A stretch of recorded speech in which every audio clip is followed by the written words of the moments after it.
노원구에서 있었던 살인 사건 역시도 네. 그 세모녀 사건이라고 해서 네. 가족까지 살해했던 그런 네. 거였잖아요. 그 신상이 아예 공개됐죠. 김태현이라고 네. 25세 청년인데 이 사람 같은 경우는 제가 이 사건을 조금 분석을 했거든요. 근데 그 게임에서 만납니다. 그 피해자를 게임에서 여자분을 게임 온라인 게임에서 만났고 채팅을 하는 과정에서 친해졌는데 이제 자꾸 이제 스토킹을 한 겁니다. 네. 실제 본 적도 없고 하는데 스토킹을 해버리니까 연락을 차단을 한 거죠. 네. 차단을 하니까 이분의 이제 신상을 금방 찾아낼 수 있잖아요. 네. 온라인상으로. 근데 주소하고 이걸 알아가지고 집으로 침투해서 어머니하고 여동생을 먼저 살해하고요.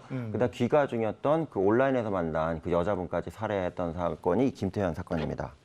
근데 저런 사건을 보면 정말 지정신으로 저런 끔찍한 범죄를 저지를까 하잖아요. 네. 근데 이런 거 하면 정신감정 같은 거 해보죠. 네, 합니다. 근데 피의자들이 정신병력이 없는 사람들이었답니다. 대부분이 없습니다. 요즘에 이 트렌드라고 말씀 좀 죄송한데요. 과거에는 뭐 정신적으로 약간 분열 증세가 있다던가 조울증이 있다던가 이런 것들은 어느 정도 좀 참작할 만한 내용이 있었는데 네. 최근은 갑자기 이제 살인을 저지르는 이런 게 많거든요. 네. 근데 이제 문제는 뭐냐면 대부분의 경우에 갑자기 화가 나서 헤어지자고 해서 그다음에 뭐 이 사람이 날 무시하는 것 같아서 이거 지금 되지도 않는 얘기 가지고 살인 사건이 발생해서 네. 이게 처벌하는 사람들 입장에서도 좀 황당하고 좀 황망하고 이런 상황이에요. 그러네. 네. 근데 헤어지자고 말한 사람뿐만 아니라 그 가족들까지 살해를 하는 네. 그 경우는 어떤 경우예요?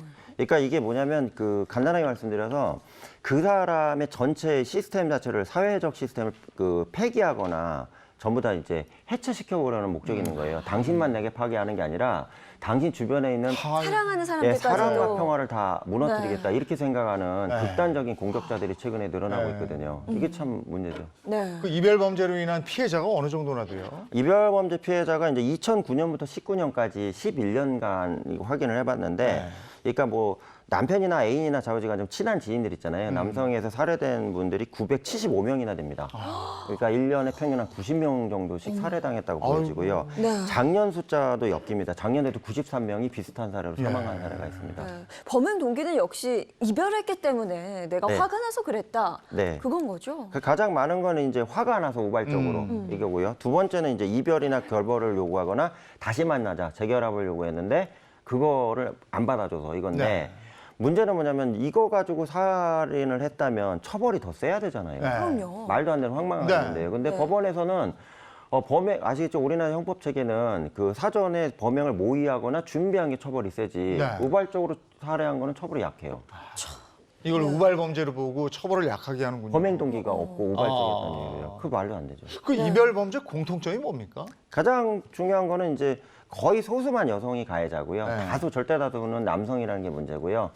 더 중요한 거는 이제 그 터미네이터라는 영화 과거에 보셨잖아요. 네. 끝까지 네. 찾아서 공격하잖아요. 네. 이런 식이에요. 왜 그러냐면 저기 애인이나 남편이나 뭐 전에 알았던 사람이기 때문에 네. 집도 알고 주변 사람 지인들 뭐 장인 장모까지 싹 다 알잖아요. 네. 아버지 어머니까지. 그러니까 본인뿐만 아니라 주변 사람도 피해를 많이 입을 뿐만 아니라 지속적으로 따라와서 계속 터미네이션을 해버리니까 네. 피해자 입장에서 이러지도 못하고 저러지도 못하는 거죠. 네.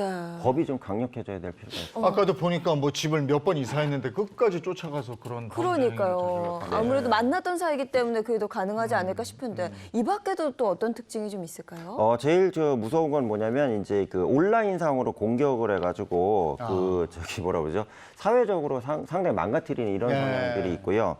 또 하나 보시면 이 판결 관련해 갖고 이별이란 그 주제어로 해갖고 저 조사한 적이 있었는데 전 남자친구 있잖아요. 가해자의 절반 이상이 전 남자친구라고 이게 판결문에 이 키워드로 주제어로 나오고 있고요. 네. 그 다음에 그 신체적 폭력으로 이어지는 이별 통보로 이어지는 게 49건 중에 17건 정도 나왔다 이렇게 네. 되어 있습니다. 17건. 그러니까 이게 주로 보면은 폭력뿐만 아니라 강간이나 살인, 그다음에 뭐 명예훼손까지 복합적으로 나타나는 이런 네. 좀 성향들이 있습니다. 그러니까 이렇게 이별이 범죄로 이어지는 것들이 많이 늘어나고 이러니까 안전 이별이라는 신조어가 생기고 막 이랬다는 거 아닙니까? 요즘에는 잘 헤어지는 게 더 중요하다 글쎄 이런 말이에요. 얘기가 나오고 있거든요. 네. 참 그러면 안 되는데 그렇게 됐네요. 네. 그 잘 헤어지는 법이라고 해서 이건 공식적인 내용은 아닙니다. 이 관련된 커뮤니티에 나와 있는데 다른 것 필요 없고 일단 문자로 이별 통보를 하고 네. 그 뒤로 연락을 끊어라 이렇게 돼 있는데 문제는 그 연락을 끊으려면 핸드폰 번호를 바꿔야 되잖아요. 그러니까. 근데 요즘에 아시겠지만 핸드폰 번호 바꿔버리면 무슨 문제 있는 줄 알기 때문에 네. 바로 번호를 유지하거든요. 그러니까 피해갈 수 없다는 좀 문제가 있죠. 아이고. 네.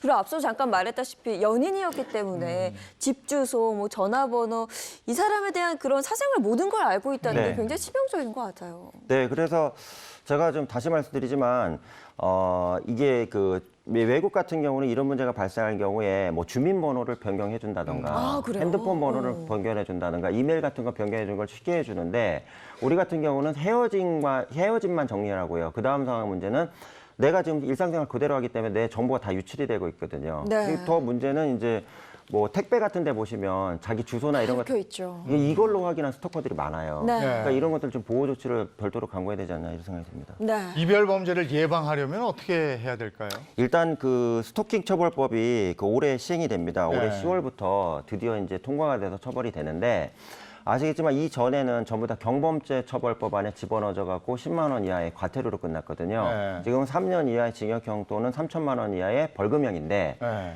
이게 형량이 전 낮다고 봅니다.